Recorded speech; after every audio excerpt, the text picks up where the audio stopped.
Sir ಅದು ಮೊಹಮ್ಮದ್ ರಫಿ ಅವರ car, ಅದು ಎಸ್ ಪಿ ಸುಬ್ರಹ್ಮಣ್ಯಂ ಅವರ ವಿಶೇಷವಾದಂಥ ಒಲವು, ಆ ನಂಟು ಶುರುವಾಗಿದೆ ಹೇಗೆ? ಅದ್ರ ಹಿಂದೆ ಏನೋ ಒಂದು ಘಟನೆ ಇದೆ ಅಂತ ಕೇಳಲ್ಪಟ್ಟಿದ್ವಿ.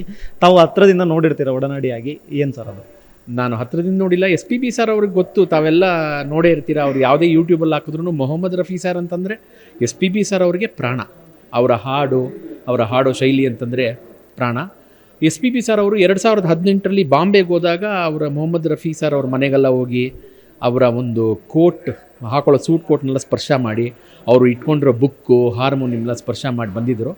ಅವಾಗ ಅವ್ರ ಕಾರ್ ಇತ್ತಂತೆ ಅಲ್ಲಿ, ಇವಾಗ ಯಾವುದು ಫಿಯೇಟ್ ಕಾರು.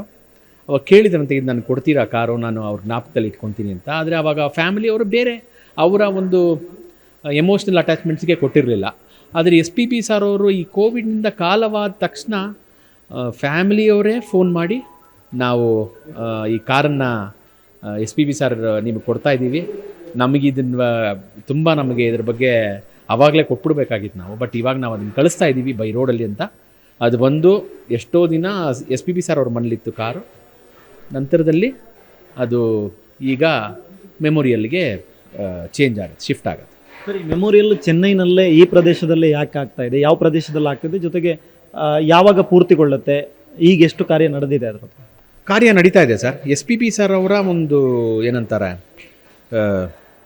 ಅವರು ಮಲಗಿರೋ ಜಾಗ ಅದು ರೆಡಿ ಮಾಡಿಬಿಟ್ಟಿದ್ರು ಚರಣ್ ಸರ್ ಅವರು. ಫುಲ್ಲು ಅದಕ್ಕೆ ಗ್ರೈನೇಟ್ ಸ್ಟೋನ್ಸ್ ಎಲ್ಲ ಹಾಕಿ ಅದೆಲ್ಲ ರೆಡಿ ಆಗೋಗ್ಬಿಟ್ಟಿತ್ತು. ಈ ಮೆಮೋರಿಯಲ್ಲು ಚರಣ್ ಸರ್ ಪ್ರಕಾರ ಡಿಸೆಂಬರ್ 20-25 ಅಷ್ಟರಲ್ಲಿ ಪೂರ್ಣಗೊಳ್ಳುತ್ತೆ. ಯಾಕಂದರೆ ಅದಕ್ಕೆ ತುಂಬ ಏನಂತಾರೆ, ಅದಕ್ಕೆ ಫಂಡ್ ರೈಸ್ ಎಲ್ಲ ಆಗಬೇಕು. ಅವರು ಹೇಳ್ದಂಗೆ ಒಂದಷ್ಟು ಕೋಟಿಗಳಾಗತ್ತದು. ಹಾಗೂ ಏನಂತಾರೆ, ಇದು ಜಾಗ ಬಂದು ಚೆನ್ನೈಯಿಂದ 45 ಕಿಲೋಮೀಟ್ರಲ್ಲಿದೆ. ಈ ಜಾಗ ಬಂದು ಎಸ್ ಪಿ ಬಿ ಸರ್ ಅವರದ ಸ್ವಂತ ನೆಲದಲ್ಲ, ಇದು ಅವ್ರದ್ದೇ ಸ್ವಂತ ನೆಲ. ಅದರಲ್ಲಿ ಒಂದು ಕಡೆ ಎಸ್ ಪಿ ಬಿ ಸರ್ ಅವರು ವಿಶ್ರಾಂತಿಗೊಳ್ತಾ ಇದ್ದಾರೆ. ತಾವು ಎಸ್ ಪಿ ಬಿ ಸರ್ ಜೊತೆಗಿದ್ದಂಥ ಒಂದು ಮೂಮೆಂಟನ್ನು ಈ ಕ್ಷಣದಲ್ಲಿ ನೆನೆಸ್ಕೊಡೋದಾದ್ರೆ ಎಷ್ಟು ಮೂಮೆಂಟ್ಸ್ ಜ್ಞಾಪಿಸ್ಕೊಳ್ಳೋದು sir S P B sir ಅವರ ಬಗ್ಗೆ? 20 ವರ್ಷಗಳ ಕಾಲ ಅವ್ರ ಜೊತೆ ನುಡಿಸಿದ್ದೀನಿ. ಬಹುತೇಕ ಒಂದು ಹೇಳಬೇಕು ಅಂತಂದರೆ, ಅವ್ರ ಜೊತೆ ನಾನು ಎಸ್ ಪಿ ಬಿ 50 ಅಂತ ಅವರ 50 ವರ್ಷ ಒಂದು ಪ್ರಯಾಣದಲ್ಲಿ 50ನೇ ವರ್ಷ ವರ್ಲ್ಡ್ ಟೂರಲ್ಲಿ ನಾನು ಭಾಗಿಯಾಗಿದ್ದೆ. Russia, Singapore, Malaysia, America, Canada,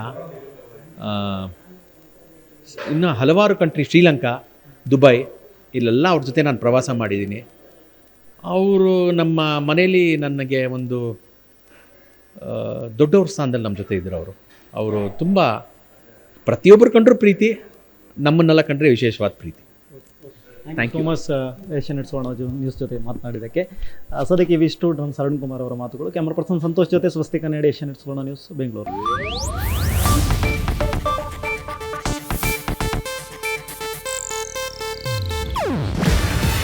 ಇದು ಏಷ್ಯಾನೆಟ್ ನ್ಯೂಸ್ ನೆಟ್ವರ್ಕ್ ಪ್ರಸ್ತುತಿ.